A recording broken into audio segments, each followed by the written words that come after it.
2018-19 yilda endi shu Cambridge ochib rivojlantirayotgan paytimizda men bir 500 millionla qarzga kirib ketganman. Challenge qilib gelik olaman deganman. Olmasam zaldagi hammani uchoq o'qitib beraman deganman. U ham bir 200-300 millionga xarajat. Yana nima deganman? Har 2-3 oyda sayohat, oilaviy Yevropaga sayohatlar, Angliyaga ketdi, bo'ldi ketdi, Shvetsariyaga ketdi, bo'ldi ketdi.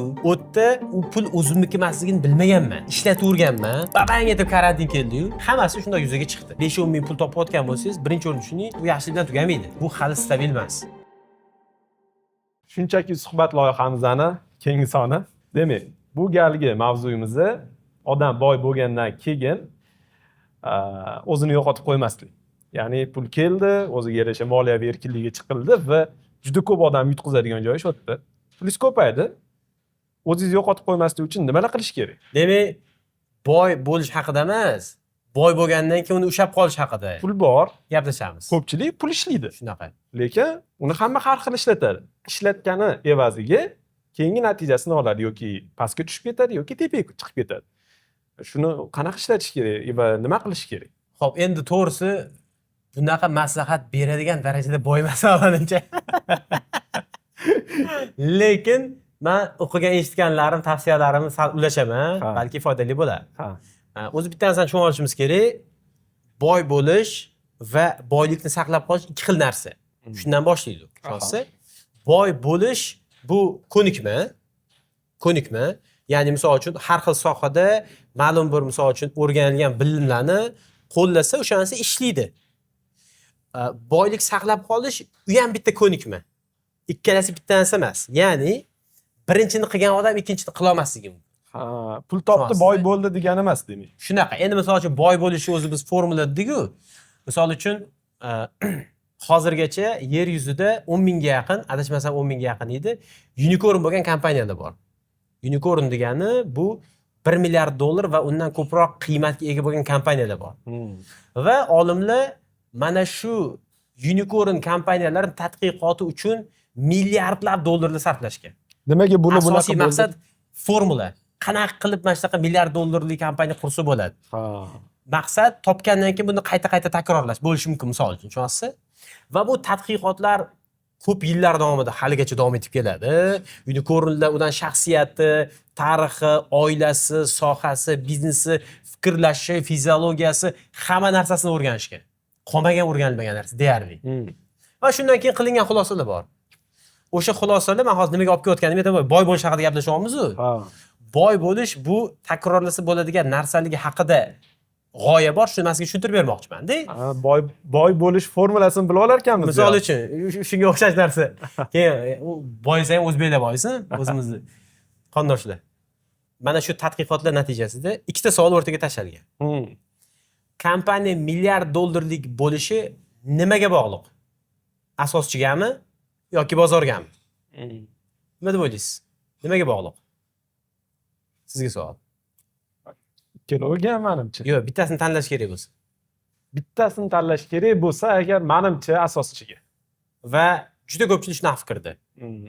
Tadqiqot natijasida bu fikrni inkor qilmagan holatda aytishadiki, mana shu 10 mingga yaqin kompaniya qilgan asoschilarni hammasi ham ikkinchi unicorn kompaniya qura olmagan. Tushunasiz? Ya'ni bularning ichida ma'lum bir qismigina adashmasam 7% edi. Ikkinchi, uchinchi unicorn kompaniya qura olgan, qolgani qura olmagan. Demak, endi qarang. Yana bitta fakt bor. Mana shu 10 mingga yaqin kompaniya 300 ta biznes model orqali milliard dollar va undan oshgan. Nima degani bu? 300 ta biznes model. Misol uchun Amazon chiqdi. Undan keyin Alibaba paydo bo'ldi, Wildberries paydo bo'ldi, Uzum paydo bo'ldi. Biznes model bir xil. Tushunasiz? Tushunasiz? Misol marketplace. Misol uchun. Demak, endi biznes model bitta-yu. Misol uchun tovarlarni onlayn turli xil, misol uchun boyagi поставщикlarni bog'lab qo'yib sotish bo'lishi mumkin. Uslovda endi unaqa detallarni bilmayman-ku. O'shanaqa biznes model ishladimi, har xil bozorda ishlab ketadi u. degan qarash bor. O'shanisi 300 ta bo'lgan. 300 ta biznes model 10 mingga yaqin, misol uchun unicorn kompaniya qurilishiga sababchi bo'lgan. Endi bundan kelib chiqadiki, unicorn qilishni takrorlasa bo'ladi biznes modellarini to'g'ri ko'chirish orqali. Albatta boshqa faktorlari ham bor. bundan oladigan hozirgi suhbatimizdagi xulosa xuddi shunaqa boy bo'lish deb qaraydigan bo'lsak, bu ham bir ko'nikma va buni ham o'ziga yarasha qanaqadir formulalar, qanaqadir ketma-ketliklari, qanaqadir bir misol uchun o'sha natija beradigan sabablari bor. Xo'sa, lekin bugun bu haqida gaplashmaymiz. Bu alohida boshqa bir mavzu bo'lishi mumkin. Aytmoqchi bo'lganim, bu boshqa ko'nikma demoqchiman, tushunasizmi? Endi qo'lingizda pul bor, 1 million dollar. Uni saqlab qolishingiz kerak. Bu boshqa bitta ko'nikma. Saqlab qolish bu Saqlab bitta qolish- masala bo'lsa, Topish boshqa masala. ikkinchi masala topish mayli, saqlab qolgan pul 1 million qo'limda tursa, birinchi o'rinda hozir men uni kayf safo qo'rmasligim ikkinchi masala. Bunisi ham bor. Saqlab qolib to'g'ri ishlatish ikkinchi va uchinchi masala. Shunaqa. Tushunasizmi? Aytmoqchi bo'lganim, ko'plar o'ylaydi, misol uchun ko'p pul topyaptimi? Bu bo'ldi, menda qoladi deb o'ylaydi. Lekin tarixda shunaqa keyslar bor. Ayniqsa buni biz moliyaviy savodxonligi yoki moliyaviy bilimi o'ta yuqori bo'lmagan shaxslarda ko'rishimiz mumkin. Misol uchun, lotereyadan katta pul yutib olganlar. Moliyaviy bilim yo'qligi uchun ham ular pul tez yo'qotishadi. Ha. Tushunasizmi? Ya'ni ular pul topishdi, omad kelib qoldi, lekin pulni saqlab qolish ko'nikmasi yo'q. Endi yana bitta holat sportchilarda bo'lgan, tarixda ko'p bo'lgan. Pikka chiqadi, pul topadi va quliydi. Umrining oxirida misol uchun qiyinchilikda o'tkazadi. Shunaqa holatlar bo'lgan. Ko'p bo'lgan. Tushunasizmi? Ha. Eshitganmiz. Endi bu nima degani? Pul topdik degani, bu degani biz butun umr boyib qolamiz degani emas. Mana sizga bitta misol keltiraman. Amerikada Vanderbilt degan oila bo'lgan va ular o'sha paytda o'sha oilani eng misol uchun yorqin namoyandasi Cornelius Vanderbilt adashmasam vafot etganda 100 million dollar qoldirgan, hozirgi pulda taxminan 3 milliard dollar bo'ladi. Meros qilib. Meros qoldirgan. Va bu summa 3-4-avlodga kelib yo'q bo'lib ketgan. 3-4-avlodlar, 4-avlodlar paytda ularning orasida millionerlar bo'lmaganda. O'ylab olsa, aytmoqchi bo'lganim, tarixda mana shunaqa holatlar ko'p. Ya'ni kimdir katta boylik qoldiradi va undan keyingi avlodlar uni sarflab yuboradi va bu yo'q bo'lib ketadi. Yo'q qo'radi. Ya'ni inson tirilgini o'zida sho'qqiga chiqib turib tushishi bor va pul to'plagandan keyin uni avlodlar uni sovurib tashlashi bor. Qarang aka. 20 yoshli yigit yoki qiz logistika sohasiga kirdi deylik yoki mana shu til bilan ishlaydigan qanaqadir ish bo'lsin, xullas pul topishni boshladi. Birinchi misol 500 dollar yetyapti u bolaga, keyin 1000 ga chiqdi, keyin 2000 ga, keyin 5000 ga chiqdi. O'zi eng katta aniq men bitta joyda mana o'shani o'qidim. 2000 gacha qiynalasan, birinchi 500 dollargacha juda qiyin bo'ladi. Keyin 2000 gacha o'ta qiyin bo'ladi. Keyingi 2 dan 10 minggacha bo'lgan etap ozgina osonroq. Shunaqa 10 mingga chiqasan, u yog'i keyin rosa qiynaydi degan narsalar keladi. Endi mana aytaylik 2000, 3000, 5000, 10 ming O'zbekiston holatida juda zo'r pul va hayolingizga kelgan deyarli hamma ish qilish imkoniyati bor. Va mana shu holatda to'g'ri yana направлениеga ketish uchun va keyingi darajalarga chiqish birinchi masala. Fikri aynimasligi, o'zini yo'qotib qo'ymasligi ikkinchi masala. Mana shu mavzuga kiraylik iltimos. Men tushundim. Bu yerda o'ylaymanki, endi boyidagi hozir siz aytgan kartina bo'lsa, misol 20-22 yoshlar, 24 yoshlar bola oyiga 10 ming dollar topyapti. Ha.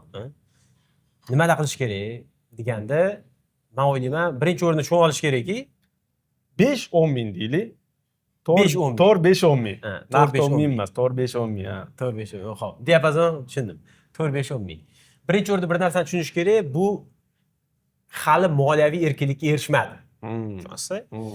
Bunaqa paytda inson o'zi uchun bu moliyaviy erkinlik degani emas, bu mana birinchi o'rinda mehnat orqali topilayotgan pul. Bu pulim ko'payib ketdi degan narsa yo'q, a o'tda. Men o'zi men boyman degan narsa yo'q. Unaqa emas. Nimaga siz o'zi ishlab turib topyapti bu pulni? Ha. Ertaga 3 oy kasal bo'lib qolsa, Xudo ko'rsatmasin, nima bo'ladi? Pulsiz qoladi. Bo'ldi, tushunasizmi? Ya'ni shu uchun men o'ylayman, birinchi o'rinda pulga bo'lgan munosabatni, ya'ni maqsadlarni qo'yganda, misol uchun moliyaviy erkinlik degan bitta plankani o'ziga qo'yib olish kerak. Moliyaviy erkinlik degani biza shu bilgan, tushungan tushunchalarga ko'ra siz ishlamasangiz ham ishlaysiz. Tushunasizmi? Siz qilgan investitsiyalar, qanaqadir bir biznesdagi ulushlar yoki va hokazolar sizga shaxsiy ehtiyojlarni yopish uchun yetadi. Aytaylik 1 million dollarlik kapital qilib qo'yilindi va undan oyiga 10 ming kelib turibdi. 10 ming kelib turibdi. Mana bu moliyaviy erkinlik. Tushunasizmi? Ha. Aytmoqchi, endi siz misol uchun boyaga o'sha 5-10 ming topayotgan yigit, lekin hech narsa xemir ham yo'q. hech narsa yo'q. Ha. O'zi topyapti. Misol uchun boyaga aytaylik bir qaysidir kasb orqali topayotgan bo'lishi mumkin. Kichkina biznes orqali. Bizneschi orqali. Lekin bu degani pul hali uniki degani emas. Men o'zim shaxsan bundan o'tganman-da. Buni misol uchun men 2018-19-yilda bir 500 millionla so'mda qarzga kirib ketganman. Kompaniyaning ichida kassada uzilish bo'lgan. Buni kassaviy razrif deydi. Qanaqa tushuntirib beraman hozir sizga. Mana misol uchun hozir biz may oyida turibmiz. May oyida siz mijozadan 400 million oldingiz. Uni 300 million xarajat, 100 million sizni foydangiz edi. Siz keldingizda 400 million ko'rdingizda, dedingiz. Pul ko'p ekan uni. 400 million men foyda ko'rdim dedingizda, misol uchun 300 million ishlatib yubordingiz. Endi oy oxirida siz 200 million qarzsiz kompaniyadan. Demak, arenda, oylik va hokazo boshqa narsaga kim pul to'laydi? Siz pul to'laysiz. Tushunasizmi? Mana shu holat menda bo'lgan. Endi shu Cambridge ochib rivojlantirayotgan paytimizda men moliya tomoni bilimim bo'lmagan. Men moliyachi bo'lmaganman. Matematikani yaxshi o'qiganman, lekin moliyachi bo'lmaganman. Moliya umuman boshqa narsa, matematika emas. Va o'sha paytda 2019-yilda men ham shu boyagi bosar-tusar bilmagan deydi o'sha paytlar. Bir anaqa qilib, challenge qilib, gelik olaman deganman. Olmasam zaldagi hammani uchoq o'qitib beraman deganman. U ham bir 200-300 millionlik xarajat. Adashmasam. Keyin yana nima deganman? Har 2-3 oyda sayohat, oilaviy Yevropaga sayohatlar, Angliyaga ketdi, bo'ldi ketdi. Shvetsariyaga ketdi, bo'ldi ketdi. Hozirgiga o'xshab ana 5-10 milli uji sassiyanidasiz. O'shanaqa, yo'q, o'shanaqa bo'lgan va men o'tda u pul o'zimniki emasligini bilmaganman. O'sha moliyani tushunmaganim uchun ham pul meniki deb o'ylaganman. Ishlataverganman. Tushunasiz? Dakansa shunaqa ketadi deb o'ylagan. Shunaqa deb o'ylaganman. Babang etib karantin keldi-yu, hammasi shunday yuzaga chiqdi. Tushunasiz? Aytmoqchi bo'lganim, mana shunaqa holat bo'lishi mumkin. 5-10 ming qo'lida bor, o'ziniki emas. Biznes оборотdagi pul o'zimniki deb o'ylab ishlatish mumkin, tushunasizmi? Bu narsa borib o'sha misol uchun kassada uzilishga va qarzga kirishga olib keladi. Tushunasiz? Endi shunaqa holatlar borligini inobatga olgan holda 5-10 ming pul topayotgan bo'lsangiz, birinchi o'rin shuning, bu pul hali sizni misol uchun bemalol o'sha pulni har oy stabilni ishlatadigan paysiga o'tingiz degani emas. Bu yerda birinchi o'rinda men o'ylayman, o'sha moliyaviy maqsadlarni to'g'ri qo'yilsa, moliyaviy erkinlikka qarab yurish kerak. Tushunasizmi? Moliyaviy erkinlikka. Moliyaviy erkinlikka qarab yurish deyilganda, har oy topadigan foydadan обязательно nechidir foizni investitsiya qilaman deb belgilab qo'yish kerak. Albatta, misol uchun kritik holatlarda, biznesga pul kerak bo'lganda, sog'liqda muammo bo'lganda, uyga pul kerak bo'lganda, u olib ishlatilinadi. Qarab o'tirilib investitsiyaga. Lekin har oy stabil topayotgan paytda men har oy 20%ni 10 ming topsa 2 mingni, 5 ming topsa 1000 ni nimadirga investitsiya qilib qo'yaman. Tushunasizmi?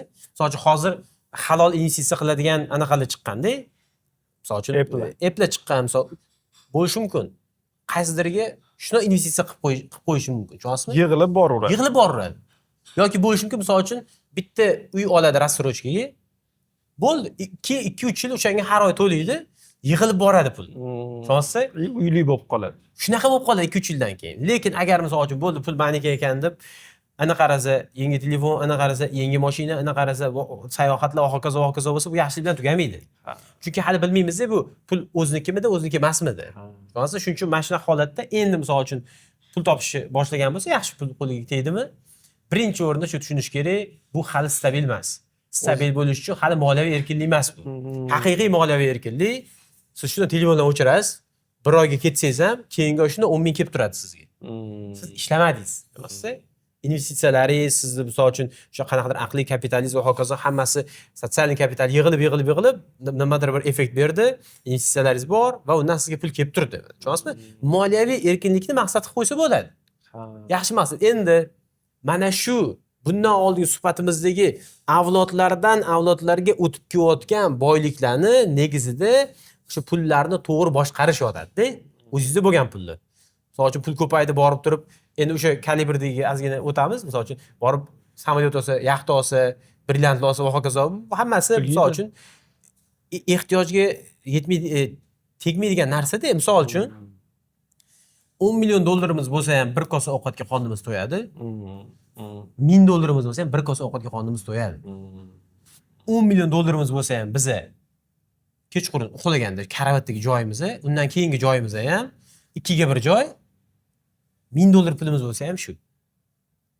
Lekin orqasidan quvib yetib bo'lmaydi demoqchi. shunaqa, misol uchun boyagi gektar uylar, 50 ta xonali uylar va hokazo dunyoning hamma nuqtasida uy bo'lishi, inson yashab ham, sayohat qilib ham o'sha charchab qoladi-da, boyagi har bittasi yashab ham ulgurmaydi o'tda. Tushunasizmi? Ya'ni bu degani inson har kunlik o'zi misol uchun ishlatish mumkin bo'lgan narsalarni chegarasi bor-da. Bir kosa ovqat, 2 ga 1 joy, misol uchun 2 boring 3 ust bosh kiyim. Bo'ldi, misol 50 ta ko'yligingiz bo'lsa, ulgurmaysan kiyishga, 20-80% kiymaysan. Tushunasizmi? Ya'ni bu yog'i o'sha boyagi hoy-havas, isrof, kimdirga taqlid qilish va hokazo bo'lib chiqib ketaveradi. Bu noto'g'ri anaqalar, noto'g'ri moliyaviy qarorlar-da. Endi bu noto'g'ri moliyaviy qarorlar borib sizni misol uchun o'sha moliyaviy botqoqlarga olib boradi. U chiqib keta olmaydigan botqoqlarga, tushunasizmi? Shuning uchun ham qo'lga pul tegdimi, albatta bir qismini men investitsiya qilaman. Bir qismini ehson qilaman. Bir qismini men o'sha biznesimga tikaman yoki o'zimga ishlataman deb chegarani qo'yib olish kerak. Mana shu joyda eng muhim nuqtalardan bittasi aytaylik. 5000 topasizmi? 5000 topamizmi deylik? Topamizmi? Undan oldin misol $1000 topayotgan paytimizda ham o'sha turmush tarzimiz o'tayotdi. Bu 2000-3000 ga chiqqanda ham o'tayotdi. 5000 topdim, 5000 rasxod qilib uni oqizib yuborish kerak emas. Xuddi shunaqa. Misol uchun aytaylik $1000 topayotgan paytimiz ham misol uchun bir oyda bir marta, 2 marta restoranga borib o'tdik. 5000 topishimiz bilan har kuni 3 mahal restoranga ovqatlanish bu aqldan emas. Kerak emas. Men o'zim ham uyda ovqatlanishni yaxshi ko'raman. Uydagilar ovqat pishirishni maza qilib yeyman. Endi ish yuzasidan ko'chada bo'lib qolsangiz, qayergadir kirib turib tez ovqatlanib olasiz. Lekin oilaviy har kuni yoki o'zimiz kechqurun boyagi qimmat $200-300 kishi boshiga restoranga men borish yoqtirmayman misol uchun. Lekin shu boy aytganimda, misol uchun o'sha ovqatga ham qondiz to'yadi, $200 ga ham, uyda ham qondiz to'yadi. Lekin barakaliroq, tushunasizmi? Ya'ni mana shunaqa biz pulga nisbatan qarashlarimizni pul ko'paydimi, men demak bu men status olishim kerak. Men mana shu restoranda o'tirib story qo'yishim kerak. Hamma boyiganini bilish kerak degan qarash yaxshiligiga olib bormaydi. Odam boyiganini isbotlashi keragi yo'q demoqchisizda. Yosh segmentda endi mana ham o'sha menda ham bu narsalar bosib o'tilyapti desam to'g'riroq bo'ladi o'zi. O'sha ko'rsatib qo'yish, boshqa qilish, oldin muhim deb tuyulardi. Men qarindoshlarimga isbotlashim kerak yoki o'rtoqlarim oldida mana shu narsalarni men ko'rsatib qo'yishim kerak degan narsa. Hozir qizimiz shu sizga. Aslida deb keyin mana xulosaga kelyapman. Aslida degan xulosaga kelyapman. Oxirgi vaqtda mana shu narsani ko'p o'ylayapman. Boy bo'lib ko'rinish emas, boy bo'lish muhim. Ey yashang. Baxtli bo'lib ko'rinish emas, baxtli bo'lish muhim. Sog'lom bo'lib ko'rinish emas, sog'lom bo'lish muhim. Siz boyagi ijaraga olingan yoki rassrochkaga olingan qimmat mashinada yurganingizdan ko'ra, oddiyroq mashinada yursangiz ham, lekin bir $10,000 investitsiya qilib qo'ygan bo'lsangiz, mana shu inson chinakam boyda.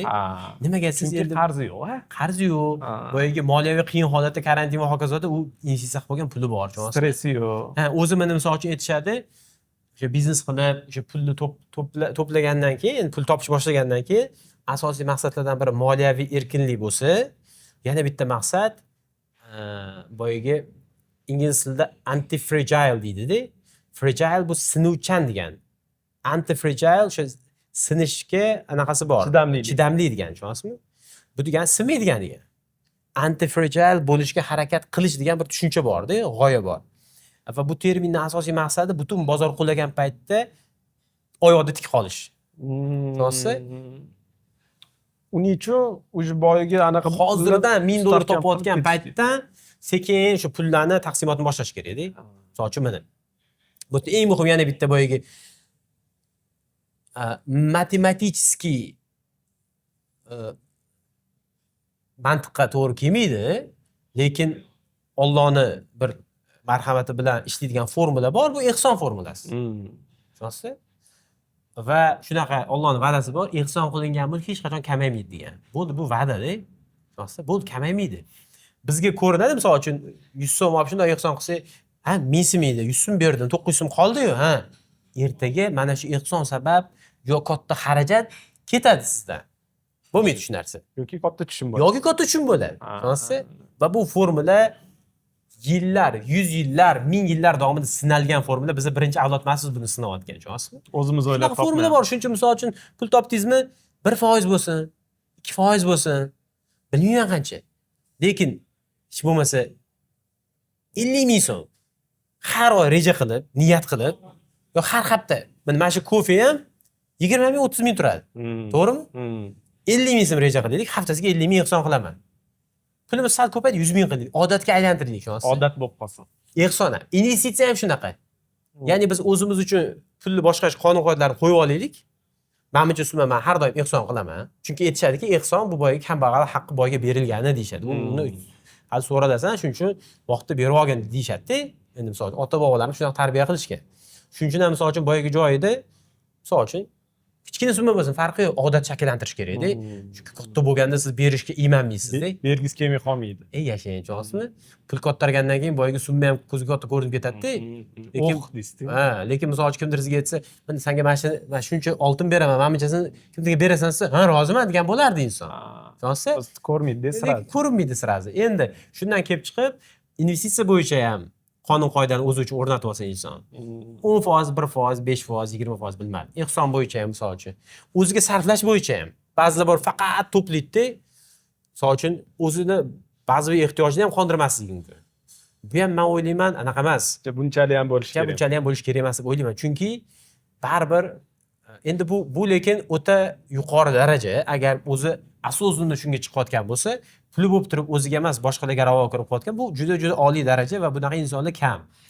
Haqiqatda buni aqlan tushunib, asosini bilib va bunga misol uchun qattiq ishonib va taqvo yuzasidan bunaqa qiladiganlar bor. Ko'p pul topsang o'ziga ham sarflamaydi, uyi oddiy, kiyinishi oddiy, lekin qolganlarga yordam beradiganlar bor. Bu boshqa daraja.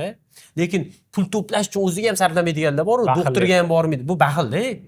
Doktorga ham bormaydi, yaxshi kiyinmaydi ham misol uchun. Ya'ni yaxshi degani qimmat emas. Yaxshi, misol uchun o'ziga yarashadigan kiyim. Tushunasizmi? Misol uchun mana shu pichak necha pul turadi deb o'ylaysiz? 30 dollar turadi. Uniqlodan olganman. Tushunasizmi? 30 40 dollar turadi. Ya'ni siz podium Italiyaga borib turib 5000 dollarga kostyum kiyishingiz sizni bundoq qaraganda inson sifatida shundoq mavqeingizni ko'tarib qo'ymaydi-da. Kiyim ichidagi inson ko'proq muhimroq, tushunasizmi? Lekin mana shu hozir baxillik mavzusini aytdingiz-ku. Men ko'p atrofimda endi odamlarda mana shu narsani ko'rganman aka. Pul o'sha anaqa qilishdi, ehtiyot qilishdi, juda pulni hamma joydan tejashga, hamma narsani eng ekonom variantini, anaqasini qilishga harakat qilinadi-da. Bilasizmi, o'shanaqa insonlar boyam bo'lmaydi ko'pincha. Pul ko'paymayotganini o'sha sezaman. Anaqa quvrat, mani o'z ayolim ham finansist, mana shunaqa o'ylaydi-da. Botini anaqa qilish kerak, botini o'ylashga, botini yig'ish kerak, botni anaqa endi bir-birimizni to'ldirib turamiz. Bu tomondan menimcha yaxshi ham deb o'ylayman. Menda fikrlash sal boshqacharoq. Tushumni ko'paytirish kerak. Keladigan joylarni ko'paytirish kerak. O'sha oqim ko'paytirsa, me'yorlar avtomatik yopilib ketadi, lekin to'g'ri, men tomonlama to'g'ri qilyapsan degan narsa mendagi fikrlash mana shunaqa. Ko'proq ekonom qilishdan ko'ra tushumni ko'paytirishga nisbatan o'ylaganimda menda ko'proq har doim anaqa natijaviylik bo'lgan. Endi savol tug'iladi, qaysi biri to'g'ri? Xarajat kamaytirish kerakmi, tushumni ko'paytirish kerakmi? Men nima deb o'ylayman? Ikkalasini ham qilish kerak o'z o'rnida. Qanaqa amalga oshadi? Mana misol uchun biznes qilar ekansiz, optimizatsiya qilmasangiz bo'lmaydi biznesda. To'ppa-to'g'ri. Foydaga kirmaydi biznes. Doimiy optimizatsiya. Nimaga? Ba'zi siz qabul qilgan qarorlar vaqt o'tishi bilan keraksiz holatga kelishi mumkin va bu qarorlar keraksiz holatga kelgandan keyin u payt qilingan xarajatlar ham keraksiz bo'lishi mumkin. Tekshirib turish kerak. Nima xarajat aktual, nimasi aktual emas. Bu tomonlama boyagi yondashuv to'g'ri. Lekin bu yerda o'shani o'tkazib yuborish bor. Ba'zi bir narsadan tushirib yuborish. Xodimlarning oyligini maksimal pasaytirish, yoki bonuslar bermaslik. O'shadan siqish bor, yaxshi emas. Masalliqlar eng arzonini olish. Yashang. Mana yaxshi emas bu. Yaxshi emas. Bu uji boyagi benchmark deydi, boyagi eng past nuqtadan ham pastga tushib ketdi deganda. Qizil chizuvdan pastda. Bu mumkin emas, bu yaxshi emas. Bu biznesga anaqa istiqbol olib kelmaydi. Lekin keraksiz xarajatlar bor. Misol uchun aytaylik, marketingga keraksiz, misol har oy blogerga 5000 sarflaymiz. Yo bo'ldi, davay bu oydan kamaytir shuni. $1000 sarfla, qolgan 4000 ni anaqa qil, savdolar yaxshi bo'ladi. Bu optimizatsiya. Bu kerak. Lekin faqat optimizatsiya bilan ham tushum oshmasa yashab bo'lmaydi. Ikkinchi tomoni ham kerak. Suvdan ham qilib turib tushumni ham ko'paytirish kerak. Tushunasiz? Ikkalasi qachonki uyg'unlashsa, biznes misolida sog'lom bo'ladi. Ha. Endi shaxsiy xarajatga kelganda men o'sha yondashishni to'g'ri deb hisoblayman. Ya'ni, misol uchun bu yerdagi men qo'llaydigan formula, endi bunga bilmadim, ba'zida qo'shilishi, ba'zida qo'shilmasligi mumkin. Oilaga, sog'liqqa, qarindoshlarga bu kimga yordam bermoqchisiz? Shunaqa temaga kelganda pul ayalmaydi degan yondashuv bor menda.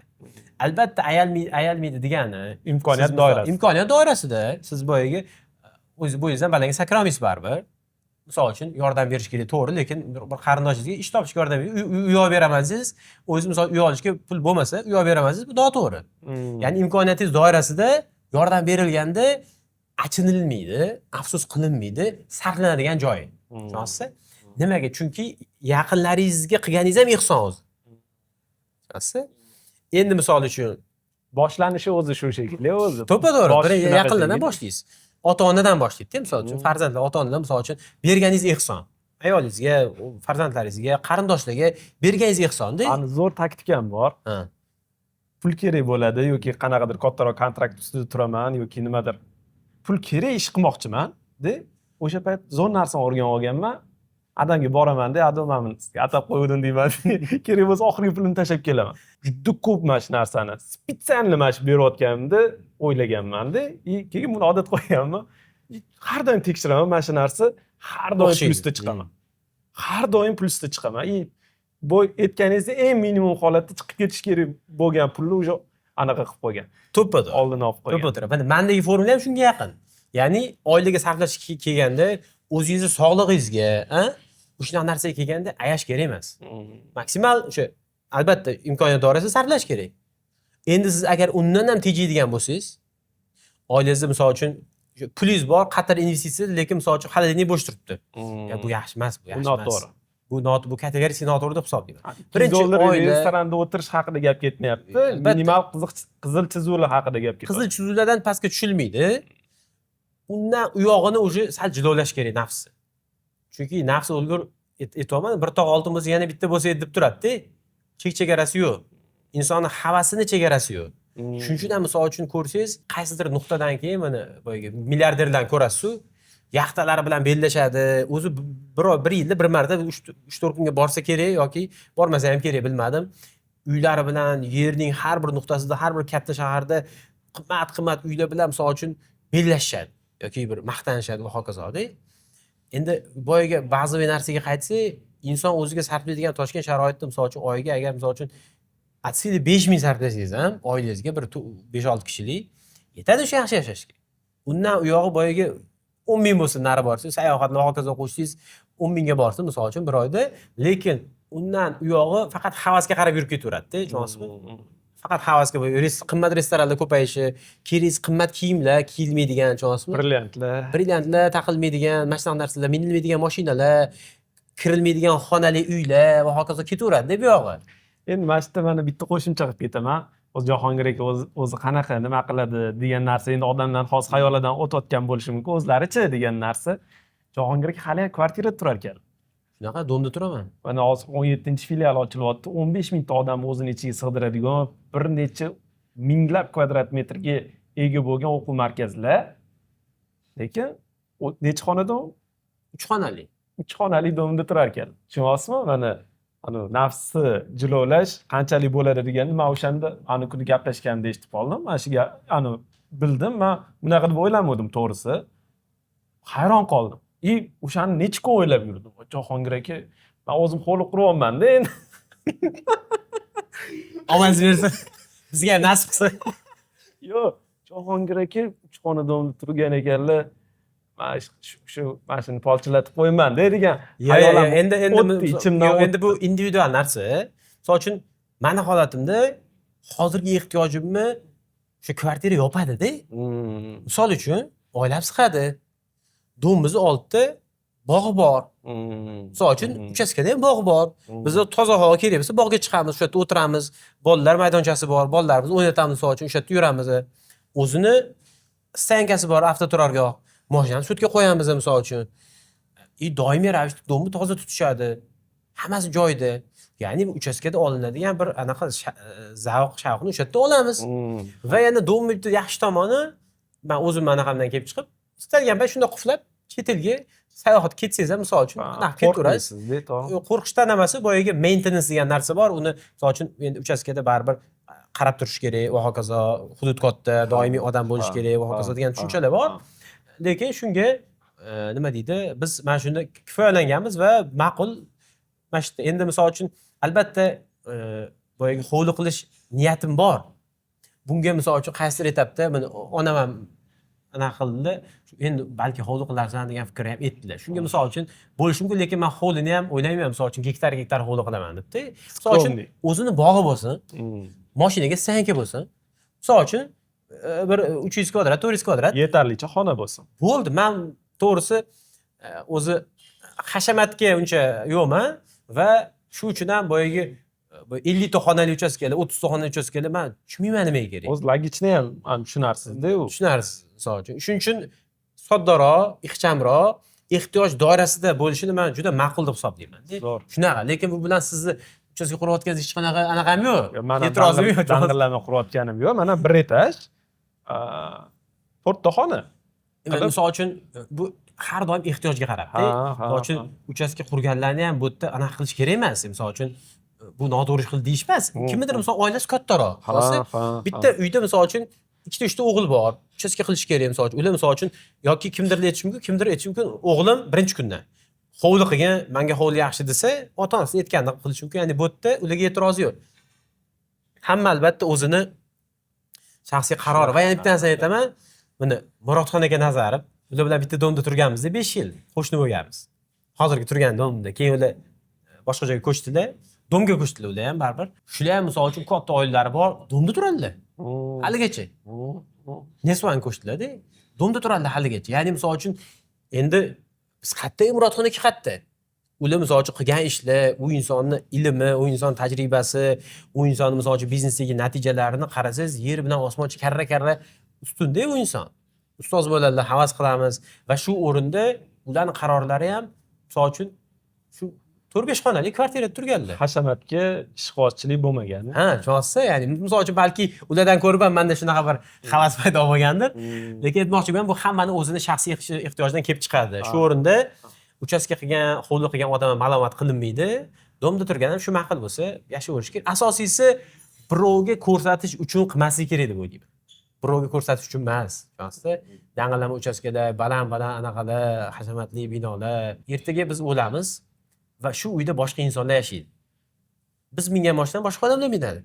Cho'g'risi, bitta joyda eshitdim, eng baxtsiz inson butun umr pul to'plab birovga tashlab ketdi. Sarflamasdan birovga tashlab ketgan inson. Sababi javobini u beradi, sarfni boshqa odam qiladi deganni bir eshitgandim-da, qayerdadir. Tushunasizda, shunaqa baxtsiz bo'lishdan Alloh saqlasin.